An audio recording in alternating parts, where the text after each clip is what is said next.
ಪರವಾನಗಿ ನೀಡೋದು ಒಂದು ಕೆಲಸಕ್ಕೆ ಆದ್ರೆ ಅಲ್ಲಿ ನಡೆಸೋದು ಮತ್ತೊಂದು ಕೆಲಸ. ಹೀಗೆ ಸರ್ಕಾರದ ಪರವಾನಗಿನ ದುರುಪಯೋಗಪಡಿಸಿಕೊಂಡ ಘಟನೆ ಬೆಂಗಳೂರಿನ ಗಿರಿನಗರದಲ್ಲಿ ನಡೆದಿದೆ. ಇದು ಗಿರಿನಗರದಲ್ಲಿರೋ NRR ಫ್ಲೋರ್ ಮಿಲ್. 1992ರಲ್ಲಿ ಪ್ರಾವಿಷನ್ ಸ್ಟೋರ್ ಮತ್ತು ಹಾಲಿನ ಕೇಂದ್ರವನ್ನ ಸ್ಥಾಪಿಸಲು ಈ ಸ್ಥಳವನ್ನ ಪರವಾನಗಿ ನೀಡಲಾಗಿತ್ತು. ಆದರೆ ಈ ಮಿಲ್ ಮಾಲೀಕ ಪರವಾನಗಿ ಮೀರಿ ಇಲ್ಲಿ ಫ್ಲೋರ್ ಮಿಲ್ ಸ್ಥಾಪಿಸಿದ್ದಾರೆ. ಇದರಿಂದ ಶಬ್ದ ಮಾಲಿನ್ಯ, ವಾಯು ಮಾಲಿನ್ಯ ಉಂಟಾಗುತ್ತಿದ್ದು ತೊಂದರೆ ಆಗ್ತಿದೆ ಅನ್ನೋದು ಇಲ್ಲಿನ ನಿವಾಸಿಗಳ ಆರೋಪ. ಈ ಬಗ್ಗೆ ಪೊಲೀಸರಿಗೆ ದೂರು ನೀಡಿದ್ರೂ ಯಾವುದೇ ಪ್ರಯೋಜನವಾಗಿಲ್ಲ ಅಂತಾರೆ ಸ್ಥಳೀಯರು. ಪ್ರಾವಿಷನ್ ಸ್ಟೋರ್ ಇದೆ, ಸೊ ಇಲ್ಲಿ ಯಾವುದು ಹತ್ತಿರದಲ್ಲಿ ಮಿಲ್ಕ್ ಬೂತ್ ಯಾವುದು ಇರಲಿಲ್ಲ. ಸೊ ಮಿಲ್ಕ್ ಬೂತ್ ಇಲ್ಲದೆ ಇರೋ ಕಾರಣದಿಂದ ನಾವೇನೇ ಎಲ್ಲರೂ ಸಿಗ್ನೇಚರ್ ಮಾಡಿ ಇವರಿಗೆ ಮಿಲ್ಕಿಂದ ಒಂದು ಏಜೆನ್ಸಿನ ಕೊಡಿಸಿದ್ವಿ.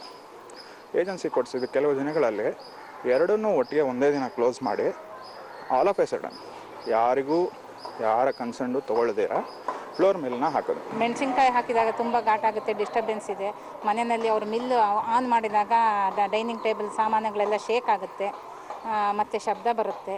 ಆದ್ರೆ ಈ ಬಗ್ಗೆ ಅಂಗಡಿ ಮಾಲೀಕ ಹೇಳೋದೇ ಬೇರೆ. 40 ಅಡಿ ದೂರಕ್ಕೆ ಆ ಕಡೆ ಇರೋರು ಕಂಪ್ಲೇಂಟ್ ಮಾಡಿದ್ರು ಎಸಿಗೆ. ಅವ್ರು ಕರೆಸ್ಬಿಟ್ಟು ಏನಪ್ಪ ಅಂತಂದ್ರು, ಸ್ವಾಮಿ ಈ ಥರ ಹುಡುಗ ಹ್ಯಾಂಡಿಕ್ಯಾಪ್ಡು, ಬದುಕಕ್ಕೆ ದಾಡಿ ಇಲ್ಲ, ಅದಕ್ಕೋಸ್ಕರ ಅವನಿಗೆ ಹಾಕ್ಕೊಟ್ಟಿದ್ದೇನೆ. ಆಮೇಲೆ ಅಲ್ಲಿದ್ದು ಲಾಯರ್ಗಳೆಲ್ಲನೂ ಒಂಥರ ಅವನ ಬಗ್ಗೆ ಮಾತಾಡೋಕ್ಕೆ ಶುರು ಮಾಡಿದ್ರು. ಆಮೇಲೆ AC ಸಾಹೇಬರು ಕೂಲ್ ಡೌನ್, ನಾನು ಅದು ಕನ್ವಿನ್ಸ್ ಮಾಡಿದ್ದೇನೆ, ನೀವು ಸುಮ್ಮನೆ ಕೂತ್ಕೊಳ್ಳಿ ಅಂದ್ಬಿಟ್ಟು ಅವರ ನಮಗೆ ಆದೇಶ ಮಾಡಿಕೊಟ್ರು. ಮಿಲ್ ಪರವಾನಗಿ ರದ್ದು ಮಾಡಬೇಕು ಅಥವಾ ಇತರರಿಗೆ ತೊಂದರೆ ಆಗದಂತೆ ಮಿಲ್ ಅನ್ನ ಸ್ಥಳಾಂತರ ಮಾಡಲಿ ಅನ್ನೋದು ಸ್ಥಳೀಯರ ಮನವಿ. ಶ್ರೀನಿವಾಸ್, ಸುವರ್ಣ ನ್ಯೂಸ್ 24/7 ಬೆಂಗಳೂರು.